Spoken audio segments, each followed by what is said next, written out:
Salam alaikum à tous, bonjour à tous. Beaucoup de choses ont été dites sur la Turquie, Erdogan, l'islamiste, si vous voulez, mangeur d'enfants et compagnie.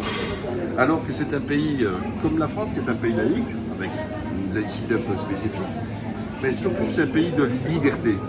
Ici, comme on dit, les minorités ne sont pas considérées comme des Turcs de trop, ou des Turcs ou alors des étrangers qu'il faut chasser. Il n'y a aucune, parce qu'on le traite même de nationaliste, il n'y a strictement rien de nationaliste ici, puisque les étrangers disent Hoş geldiniz, ça veut dire bienvenue. Darmanin, toi par contre, tu traites les gens d'islamistes, mais toi, tu es un fasciste. Et je vais t'expliquer pourquoi. Parce que tu as fait le procès au supermarché de pouvoir répondre à toutes les demandes et à tout le mode de consommation de la population française, notamment les musulmans. Alors maintenant, je vais te montrer, ici on a Migros. Migros, c'est une Suisse, il y a Carrefour Market aussi, qui, vous pouvez voir, vend, alors accrochez-vous, le cochon, ici on dit le domous, le hallouf en arabe si vous voulez, le pork in English, le pig. Alors regardez, on voit, hein, il est bien rose, hein, saucisse de Francfort, du bacon, regardez là, le hallouf ici encore, là. Est-ce que c'est un rayon communautaire? Pas du tout. Alors en France, la France est un pays de racines chrétiennes, certes, peu hélas de chrétiens, et encore une fois moi je suis pour qu'il y ait plus de chrétiens en France, parce que ce sont nos frères, à la différence des extrémistes laïcards, qui veulent comme l'Arabie Saoudite, une société uniformisée, et qui soit une société qui soit à leur image. Alors, en France, un pays majoritairement chrétien, donc mangeur de cochons, et donc la viande en principal, dans la boucherie, dans les centres commerciaux, c'est le cochon. En Turquie, c'est un pays majoritairement musulman, largement musulman, et dans ces cas, la viande prioritaire, c'est la viande halal, et elle est ici. Voilà. En France, c'est la même chose, mais en version cochon. Ici, vous avez donc le cochon, d'accord? Alors, suivez-moi maintenant, on va voir au niveau de l'alcool.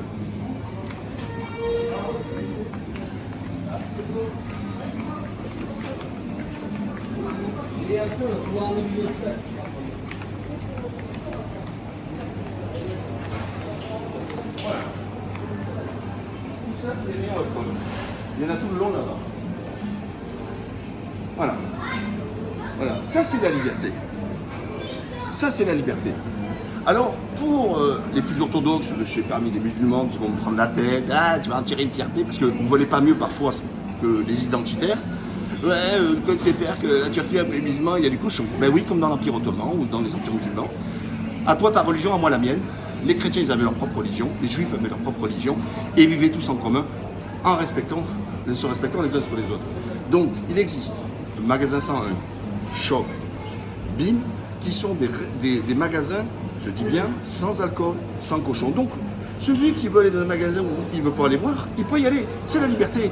Ou alors il y a des firmes comme ici, comme Migros, comme Carrefour Market et d'autres marques, qui, eux, ont un choix pluriel, on va dire, et ce n'est pas des magasins communautaires, où les gens peuvent acheter notamment de l'alcool. Il y a de partout des épiceries, où il y a une libre vente d'alcool, et même la consommation, et même pendant le ramadan, personne n'est inquiété.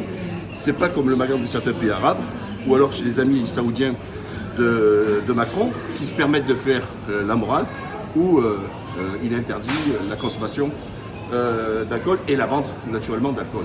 Ici c'est le pays de la liberté, donc Erdogan, c'est pas un islamiste, c'est un homme libre et qui vous dérange. Tout comme vous pouvez aller voir sur la plage, il y a des femmes qui peuvent porter le string, certaines, supposément, elles aiment bien le monokini, et puis il y en a d'autres qui se couvrent, qui sont avec le burkini.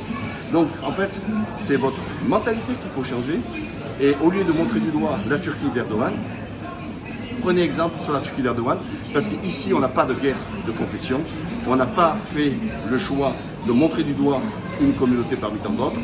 Ici ce qui compte, c'est l'harmonie, la fraternité et le respect des différences. Tout ce que nous avons plus en France. Voilà, la preuve par l'image.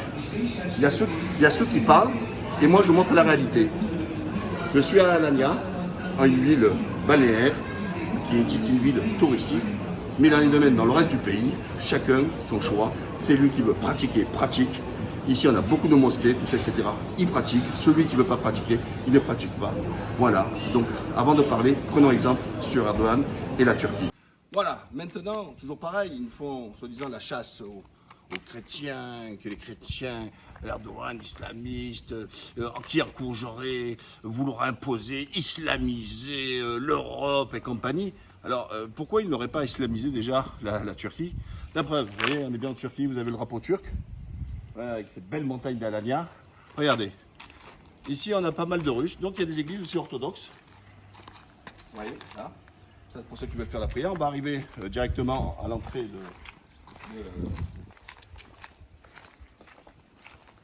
de l'église. Voilà. Orthodoxe. Voilà, c'est chrétien. C'est justement à l'intérieur. Par respect, je ne vais pas y aller filmer tout ça comme ça parce que j'aime pas ça, mais on voit à travers les vitres, voilà, tous les signes des orthodoxes. Voilà. Nous avons aussi dans le centre vers au bas une église norvégienne. Je ne sais pas que ça existait une église norvégienne. Il faudrait que je sache pourquoi on dit norvégienne église. Mais voilà, de chrétiens encore aussi. Donc il n'y a pas de problème là-dessus. Et les gens sont libres de croire la religion qu'ils veulent, libres de ne pas croire, libres de pratiquer, libres de ne pas pratiquer. Donc tout le procès qu'on fait soi-disant Erdogan qui veut islamiser, la preuve que non. Et ici, dans notre région, si on compte avec la région d'Antalya, on a plus de 200 000 Russes. 200 000 Russes. Et croyez-moi, si les Russes, beaucoup de gens qui vivent en Turquie, c'est qu'ils se sentent pleinement libres, et vous allez voir que les filles sont coquettes et tout ça, etc. Chose qu'elles ne pourraient pas faire en France, parce qu'en France, elles se feraient agresser dans le métro sexuellement, elles se feraient toucher, elles se feraient brancher, elles se feraient accoster. Ici, elles peuvent sortir à 2 h du matin, en temps long, tout ce que vous voulez, personne vient les embêter. Elles sont respectées. Voilà, ça c'est encore une preuve. Et puis, sur la pratique, les Russes sont très orthodoxes, sont pratiquants. Ils ont leur lieu de culte, ils ont leurs pratiques, ils ont leurs fêtes. Et d'ailleurs, chaque fois qu'il y a le nouvel an russe, tout ça, etc., c'est fêté en mairie. Il est pareil pour les chrétiens, etc. En mairie aussi, ils célèbrent pour Noël. J'attends encore en France qu'ils viennent nous faire des leçons pour nous fêter l'Aïd en mairie ou ailleurs, ou de célébrer l'Aïd tout simplement. Déjà que les pauvres chrétiens ont interdit de mettre le sapin et sa crèche en mairie, soi-disant, parce qu'au nom de la laïcité, ça ne veut pas dire aussi d'être débile. Il y a le discernement, d'ailleurs c'est un mot arabe qui vient du Coran, de discerner. Voilà, ça fait de mal à personne d'avoir des sapins de Noël à la crèche. Moi, elle m'a jamais dérangé la crèche, etc. Vous pouvez la mettre à la mairie où vous voulez, je m'en fous. C'est les traditions des autres et les autres religions ne m'effraient pas. Ne me choquent pas, à la différence justement à ceux qui se disent athées. Oui, mais nous, vous comprenez, on n'embête personne, on n'impose rien. Mais qui t'impose rien du tout? T'es libre d'aimer, de pas aimer, etc. Mais de respecter. Parce que vous voulez imposer votre modèle, comme les Saoudiens. Les Saoudiens, c'est tous voilés, vous, c'est tous sauf le voile. C'est tout sauf la croix, c'est tout sauf les sapins de Noël, etc. C'est vous. Et votre système, vous avez tué plus que Daesh, vous avez tué plus que tous les terroristes réunis. Je vous rappelle Staline, je vous rappelle Mao, je vous rappelle tout ça, etc. Tous qui ont eu une idéologie laïcarde, ils ont du sang dans les mains, ils ont tué des gens parce que croyants. Ils ont tué des gens parce qu'ils avaient une religion. Voilà, qu'est-ce qu'on peut dire de plus? On dit avec moi, Machallah Erdogan, bravo, et sois un modèle pour la France qui, elle, devient sectaire et qui essaie de faire une guerre contre les musulmans et essayer d'opposer des trucs pour tout ça, pour ne pas voir la réalité sur l'échec de la gestion du Covid, l'échec sur le plan économique, l'échec tout court. Quel est le bilan de Macron? C'est un dépôt de bilan et il essaie d'amuser, de flatter les plus bas instincts des gens. En quoi? En essayant d'opposer les Français en fonction de leur religion ou pas. Bye bye.